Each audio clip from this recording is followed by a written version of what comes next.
The content of this podcast has not been evaluated by Health Canada or the FDA. It is educational in nature and should not be taken as medical advice. Always consult a qualified medical professional to see if a diet, lifestyle change, or supplement is right for you. Any supplements mentioned are not intended to diagnose, treat, cure, or prevent any disease. Please note that the opinions of the guests or hosts are their own and may not reflect those of Advanced Orthomolecular Research Incorporated.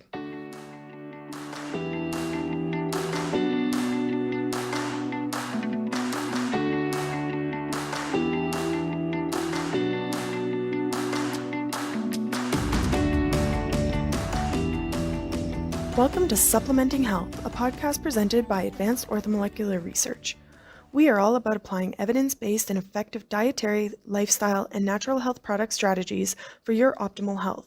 In each episode, we will feature very engaging clinicians and experts from the world of functional and naturopathic medicine to help achieve our mission to empower people to live their best lives naturally. Have you ever experienced the discomfort of a cold sore? One of the most common uses for supplemental L-lysine is for preventing cold sores. Lysine also supports bodybuilding and muscle growth. It supports bone health by ensuring proper absorption of calcium and by helping form collagen that makes up bone cartilage and connective tissues. AOR's L-lysine offers a safe and effective dose of high-quality pure lysine. You can get yours today at your local retailer or online at aor.ca. Welcome back to Supplementing Health. The cold winter months often bring with them an emotional slump that seems to subside as spring rolls around. Oftentimes, cold and flu season seems to follow in the same pattern. And today we have Dr. Rigo Keverputz, naturopathic doctor, here to shed some light on this correlation along with other factors that connect our mental health and our immune system. Welcome, Rigo. Hi, thanks for having me. So before we dive into our topic, I just was wondering what got you passionate about our immune health and the tie to mental health?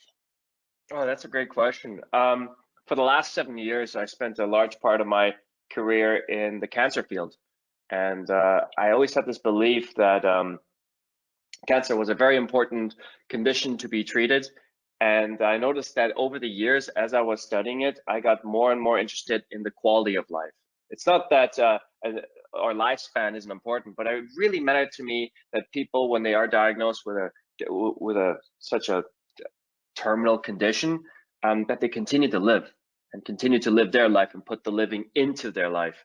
And with time, I started recognizing that I started having more of an interest in the mental health aspects of cancer, except I always had this sort of mistaken, almost ignorant belief that people that were diagnosed and were living with a terminal condition like cancer required more mental health support than anyone else. And that is an absolute fallacy. That's not true. And that's something I've learned over the last 3 to 4 years, where I started transitioning my practice from the cancer field more so into mental health. And that's when I sort of made that tie between immunology and what are mental health and the sort of dynamic between the both of them. It's a highly interesting subject because we always live with our thoughts, right? Every day, every moment, and every relationship and everything that we do, there's much power to be given in how we perceive scenarios around us and how we react to them, and how our environment influences how we think, and very much so also how our family, our dynamics, how we grow up, our parents, our first teachers in our life. So it's a really, really exciting topic for me to discuss, and I'm very happy that you're having me on today to discuss it some more. I can absolutely see how that connection would come about, especially if you are working in the cancer field, because we often hear, especially when it is a terminal condition like that, or even a chronic condition, that your mindset plays a huge role in how long you have to live or if you can recover and all of those pieces. So when it comes to chronic conditions, um, have you seen like what is it about the mind immunology connection that occurs? Well, I mean, it's a great point you bring up. Just to backtrack a moment, when a person receives a diagnosis with a cancer condition, there's a certain part of them that goes numb. They just stop listening. And that's why I always recommend that when patients come visit, that they have their partners come along, because you kind of need that second person there as a soundboard so that they can filter that information that you're no longer listening to. because there's so many questions that start coming up, right? About like, how long do I have? And especially then you start putting a lot of your attention, a lot of your focus into numbers, into objective markers, into, oh, this value is higher today and it is lower next week. And what's the next treatment that we can do? Where do we have to travel to around the world to get the most state-of-the-art therapy?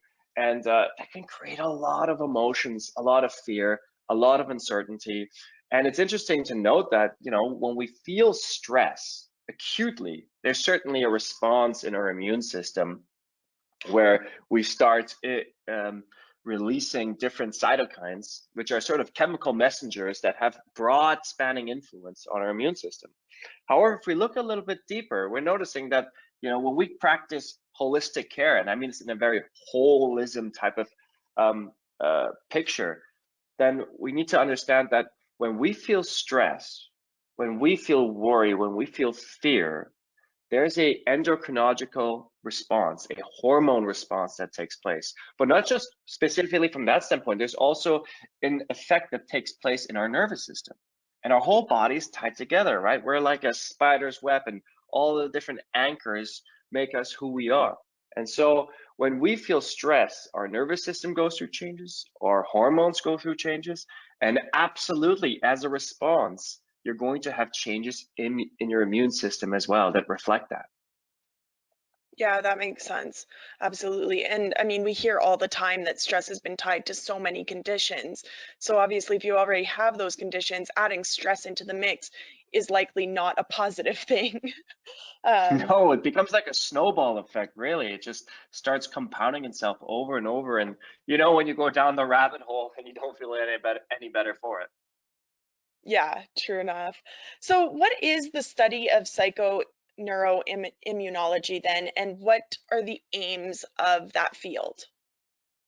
So psychoneuroimmunology tries to tie together our genetics, our central nervous system, our endocrine system, and our immune system.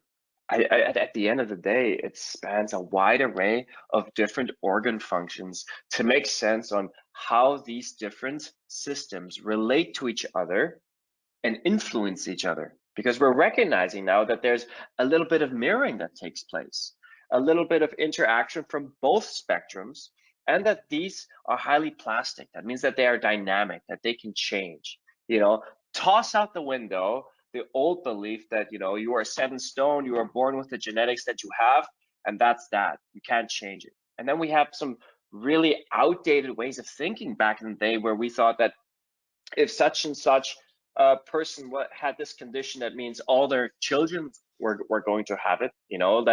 That mental health disorders were going to be acutely tied to the next of kin, and with no mention of epigenetics, with no mention of the environment, right? And we have that common saying about that the genetics are the gun, but the environment is the trigger. It's what pulls it.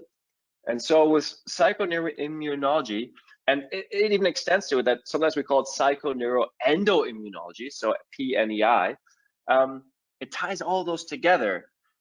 But when you start simulating all these different target organs and all these different biomarkers, that's very difficult for a researcher to really, how do you say, control the different variables that are at play, especially as it relates to human emotions, which is so difficult to pinpoint, right? Because we can all see the same thing, but respond extremely differently.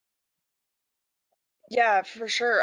Actually, back in February, we were talking about mental health and how, like, two twins, one could have a mental health condition and the other could be fine. And it is partially how we take in our environment, right?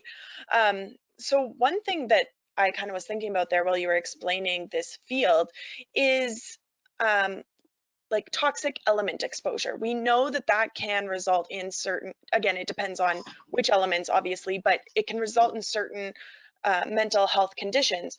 And it's obviously taxing on your immune system. So, are there other environmental factors like that that we already know for sure tie into both and can actually kind of help this field advance? Oh, that's a really good point. I mean, when we take a look, like I'll give you one example. There's a study that noticed that there has been an age-independent secular decline in testosterone over the last 30 years. So what does that mean? That means that men of the same age, so whether they're in their 30s, 40s, 50s, and 60s, are noticing a drop in their testosterone levels every 10 years, which means that the men nowadays have lower testosterone levels that the men back then had. And so then you ask yourself, well, what could be the influence of that? What's the factor? Is it environmental influencers like, what we eat, what we consume? Most definitely. What we breathe in, perhaps. What we expose ourselves to in terms of our skin, which is a sponge that absorbs everything, most certainly.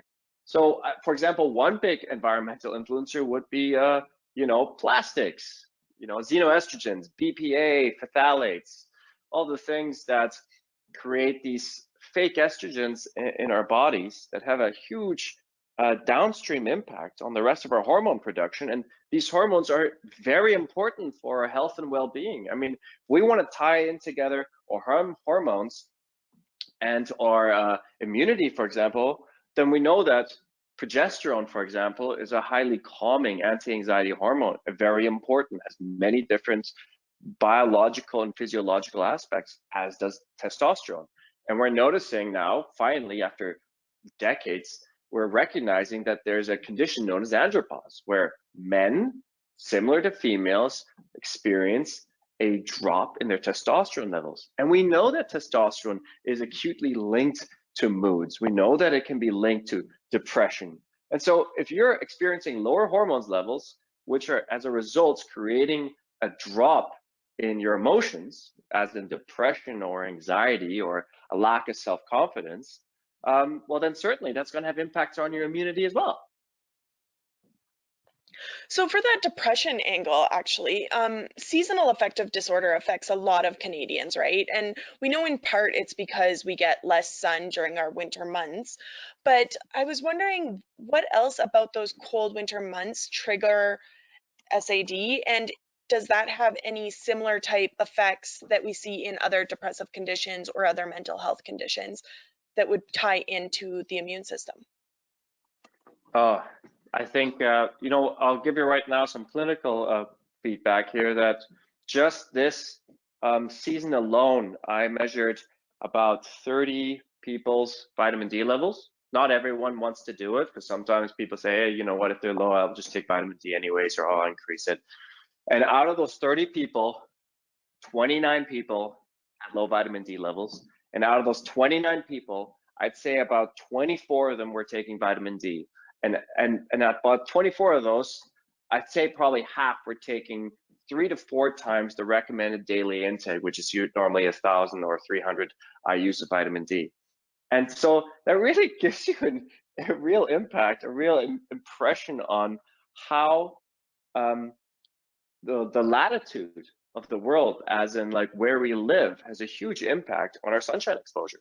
And people forget that we in North America, specifically Canada, we're like way north of the equator, far north. We have much less sunshine exposure. And this sunshine exposure, of course, helps us synthesize vitamin D on our surface. And vitamin D, we call it a vitamin, but essentially it is a steroid. It is a hormone.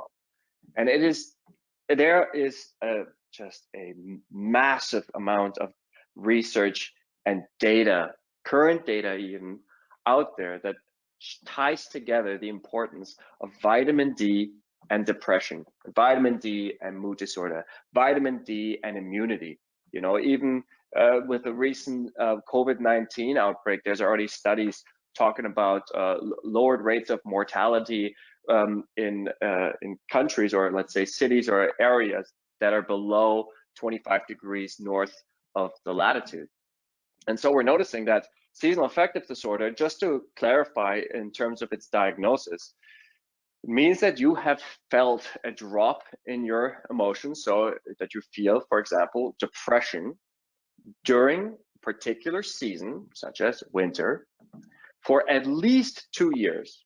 And that, if you did it, if you were counting, let's say 10 years of your experience with that you at least experienced more seasons of depression than not. And I'd say most of us really really do experience seasonal affective disorder in some way, level, shape, or form. And it is commonly, it is scientifically, it is because of a drop in serotonin levels and an overproduction in melatonin. Which is interesting too, because some people they don't always feel like they can sleep when they're depressed, right? Like some people go to the extreme where they like to sleep or they feel the need to sleep more, but there's also some on the depressive spectrum who kind of go the other way and they sleep less. So if it's due to that overproduction of melatonin, that's an interesting connection there that I assume there's probably other factors at play as to why they're not wanting to sleep more.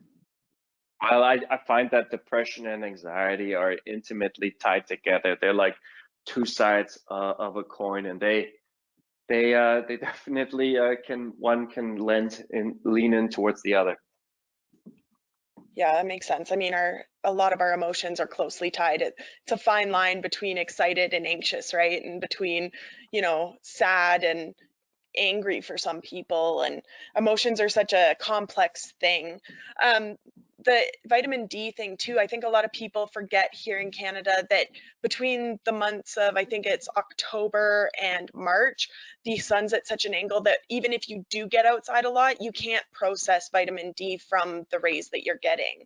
So even though you might be getting outdoors and doing outdoor activities, you're still not getting those vitamin D levels that you might think you're getting, that you would get from the sun in the summer or even a more southern location. You're absolutely right about that. Yeah, there is actually a research study that measured that. I forget what it was. I think it was actually in Ontario or so, and they did notice that people weren't synthesizing the vitamin D even if they were outdoors. And I mean that this is even more so true for someone that, for example, is of African descent, someone that is black, that has more melanin, because people that have darker skin tones have more of a resistance to or absorbing sunlight as well. So that's something to be tied together as well. And then, so also for seasonal affective disorder, it seems to come hand in hand with flu season too. Is there something about the cold months or vitamin D that triggers these phenomenon coming at in the same sort of seasons, or is it just a timing coincidence? I That's tough. There's no research out there that has actually acutely linked those two together.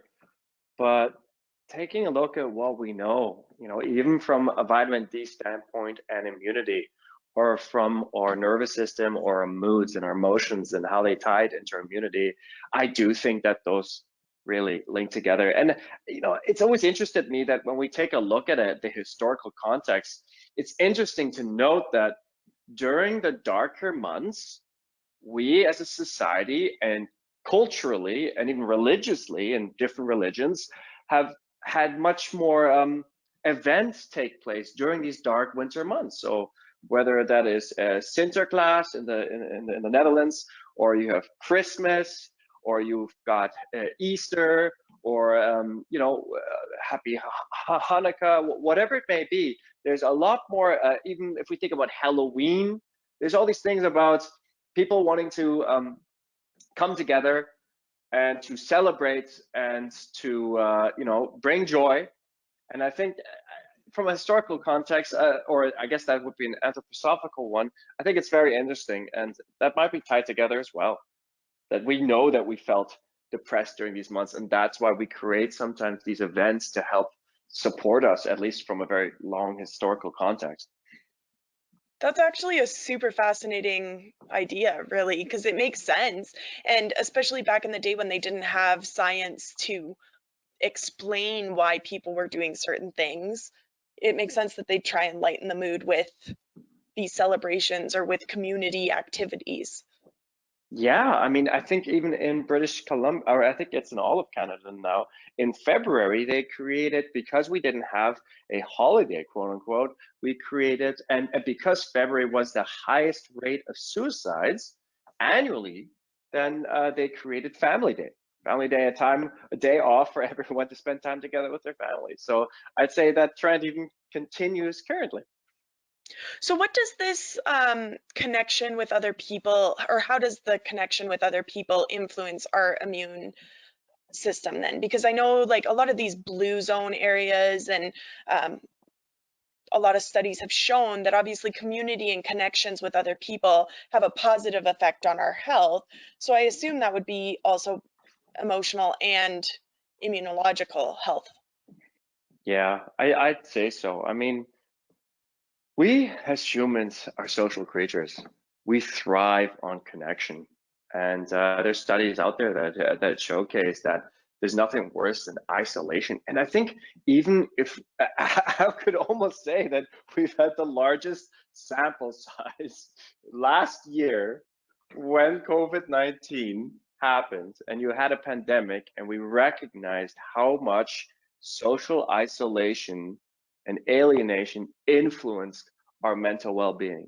Each one of us can attest to that. And we also noticed the rates of certain substance use went up, and coping mechanisms went up, and people are striving to find new ways, and you're getting these Zoom style gatherings because people want to continue to keep that sort of community in their life. I think it definitely ties together. And of course, these positive impacts have an impact on our immune system. And then I'd say there's also certainly an immunity component, more so physiologically or biochemically, that's involved in being in a community of people, because our immune system thrives on experiencing novelties, new things. And being in a community, I think an immune system definitely gets exposed to a variety of different, whether it's pathogens or antigens, and that can train it, just like a young born child is exposed to a variety of different things early on that tests and trials the immune system to grow into adulthood, let's say.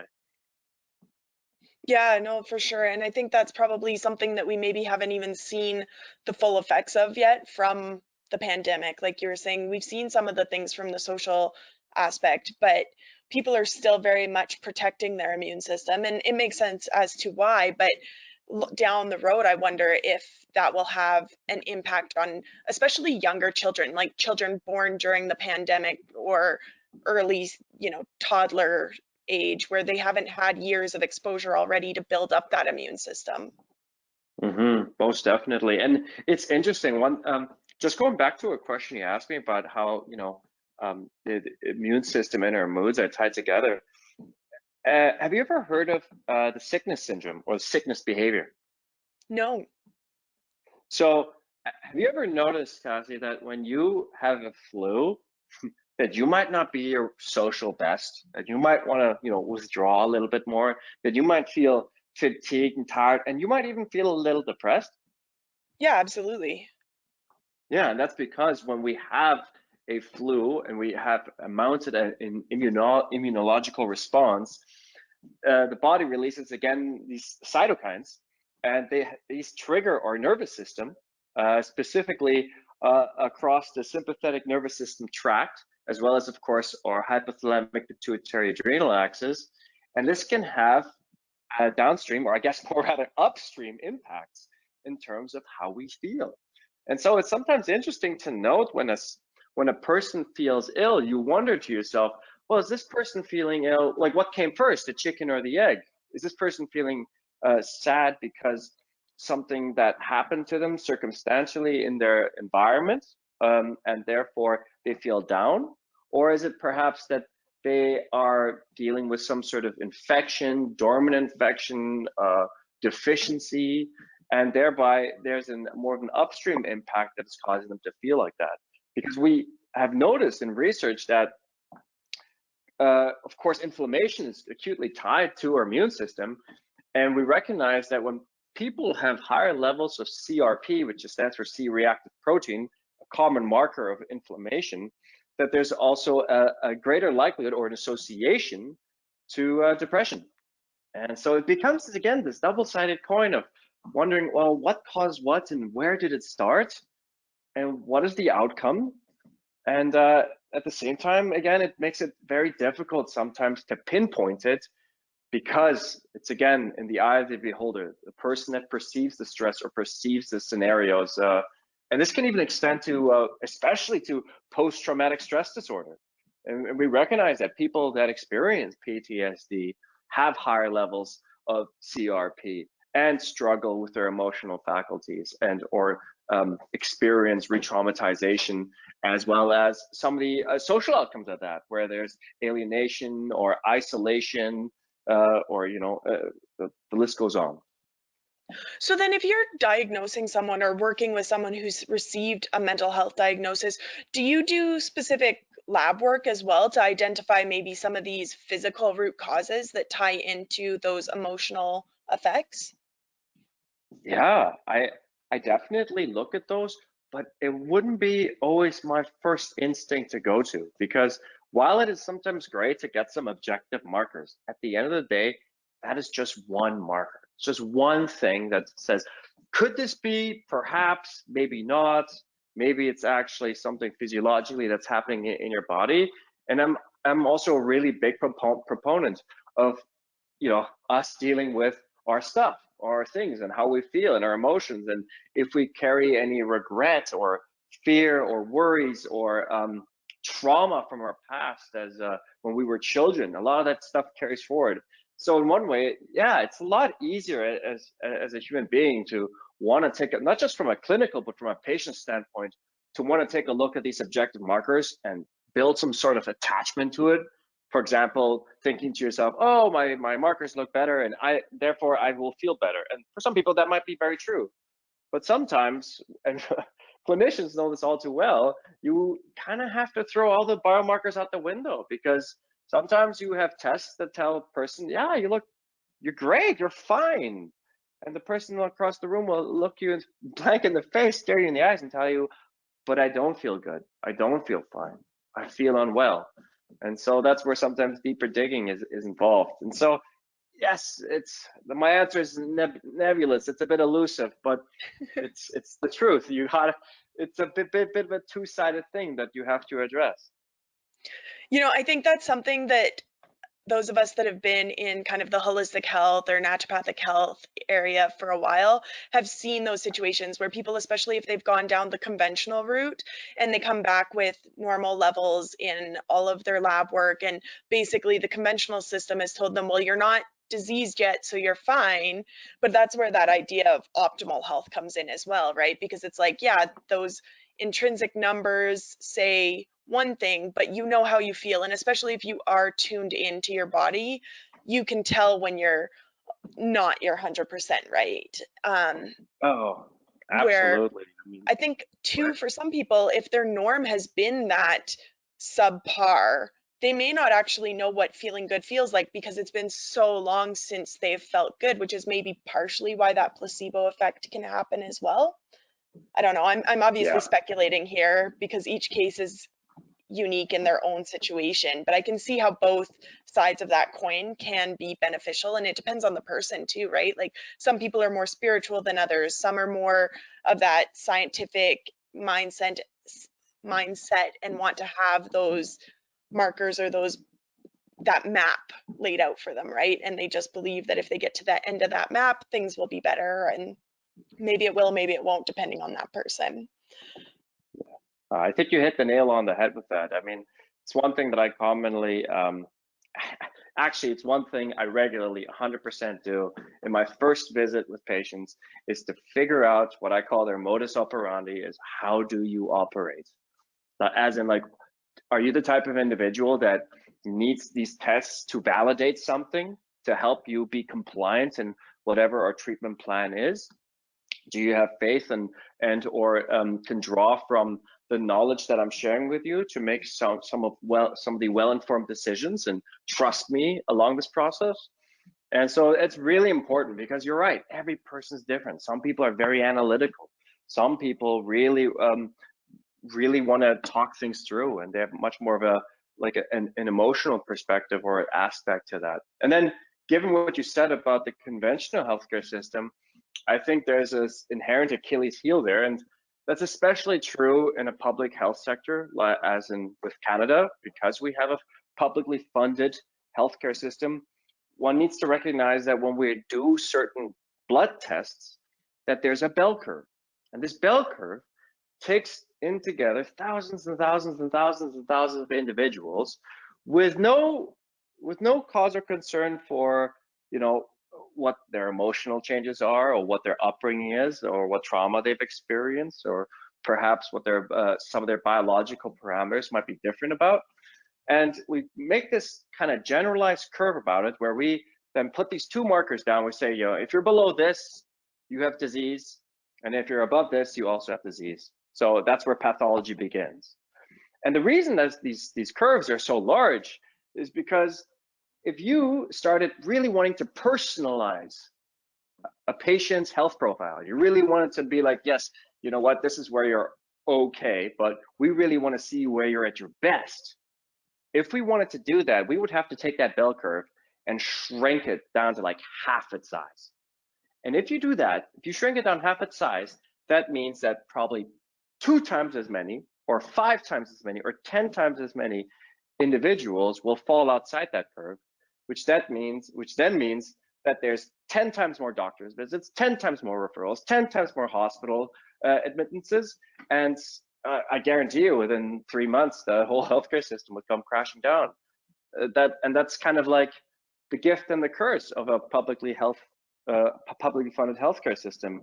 And so like there has to be room for, I think, for some patients to understand that this is part of the milieu, and it is the best case scenario that we have right now, and it takes up a lot of the financial troubles for patients, but it's not perfect, you know, and you can't blame it for that.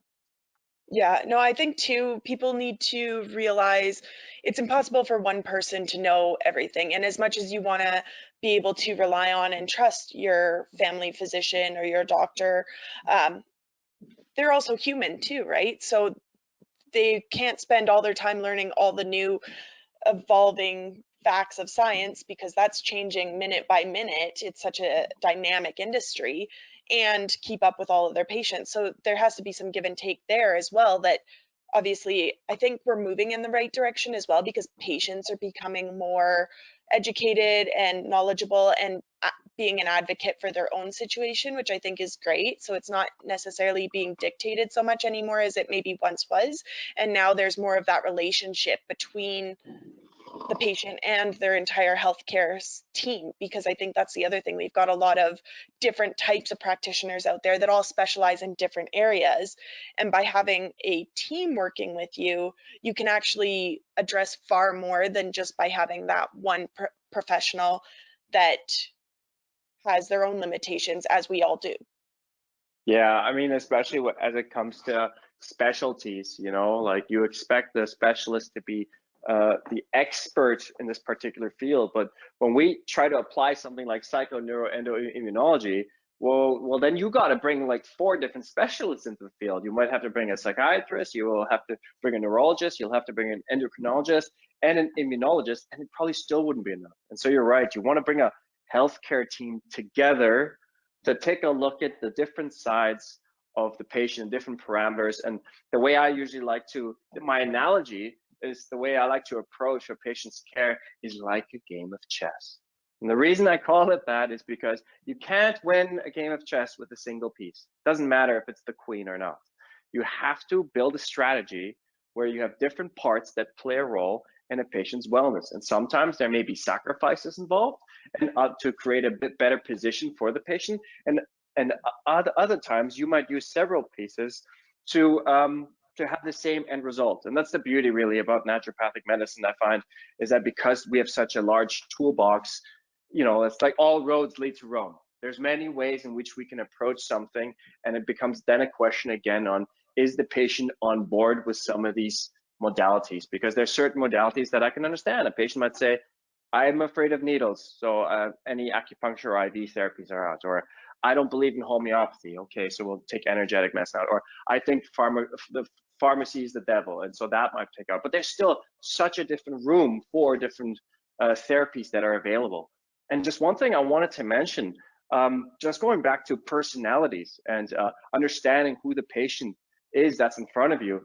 You know, there's been research done over the last 20, 30, 40 years that talks about the big five personalities and how they tie in together with our immune parameters. And the big five, for anyone that might forget, it's a short acronym called OCEAN. And the first one is openness. So, being in touch with your feelings and your actions and your ideas. Conscientiousness. So, competence, self-discipline, thoughtfulness, being goal-driven. Extroversion. So, are you sociable? Are you assertive? What's your emotional expression like? Agreeableness. What's your level of cooperativity? Are you trustworthy? Are you good-natured? And the last one is what they call it neuroticism, but it's also emotional stability, as in do you tend towards unstable emotions, anxiety, depression, or are you more evenly tempered? And it's interesting to note that over all those decades of research, especially in regards to those big five and our immune system, over and over and over again, they revealed that conscientiousness was associated with lowered inflammatory markers. So is that a causality? Maybe, probably not. But it's definitely an association where we can say that, if you're conscientious, you have lower levels of CRP, which is the marker that they measured, C-reactive protein again, as well as interleukin 6. And, that's really interesting. But again, it's research like that can be easily flawed because, who decides that you're conscientious? Half of the studies are, oh, your teacher decided on that. Well, how well does your teacher know you? Or your parents decided on that. Or you yourself gave yourself a scale rating on what conscientious means. And, sometimes even and the thing is, a lot of these emotions or these personality types, they overlap. They totally do, whether it's extroversion and openness or conscientiousness and agreeableness, like being hard disciplined and goal oriented. That's also like saying, oh, he's a good lad, he does what he's supposed to do, and he pays, he says he checks in on his grandmother and he does his homework, and we have all these different perceptions on what a good natured working person is, and I think that's even changed culturally, and it's different culture, but it's even changed through generations. There's things I hear my parents or my grandparents say that I don't agree with, or that I would never think of, or that we have these different chasms about what was important back in the day and what is important now, and what does hardworking mean nowadays? Because to be honest, too often do I talk to people that feel like if you're getting 8 hours of sleep, you're lazy.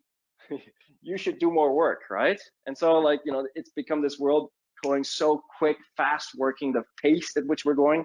And so what does conscientious really mean, and how does it fall into? So for me, is it interesting? Yes. Can we speculate on it? Most certainly, why not? But again, I feel like there's always going to be this Achilles heel on how can we really truly test for it. But is it valid and is it important? I think so, because we feel emotions every day, and they have huge impacts on our mental well-being, and I believe impacts on our physiological well-being. And wouldn't that be worthwhile, looking deeper into?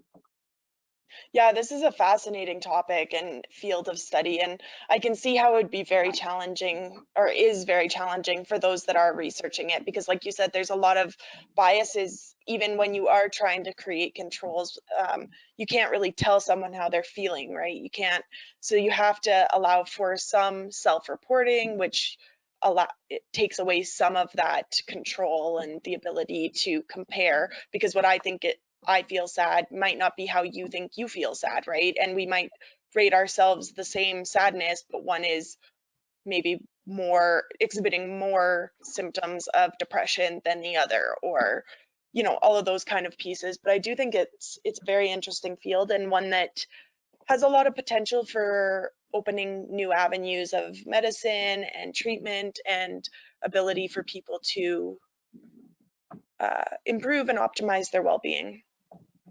Yeah, and I don't think there's any downsides to doing that and digging deeper as to who we are and how we are and how we can feel our best. So if our listeners wanted to work with you or get a hold of you, how could they go about doing that? Oh, I'd say probably the easiest way is just to go on my website, drkefferputz.com, and you can find me on Instagram as well. But But honestly, I find sometimes a picture or a video answers 1,000 or speaks 1,000 words. Is find me on my YouTube channel. I only got one video on there, but I think it really gives a good perspective on who I am and how I am. Because to me, there's nothing more enjoyable than working together with people that I enjoy and love working together with. I've learned that over the years that you're for some people and not for others, and that is a good thing. Awesome. Well, thank you so much for taking the time to chat with me today. This has been an absolutely enlightening conversation, and I've really enjoyed conversing with you. I appreciate it. Likewise. Thanks for having me.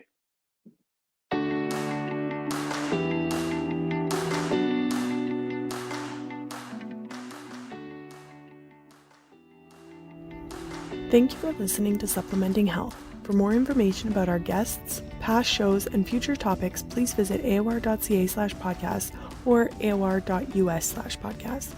Do you have a topic you want us to cover?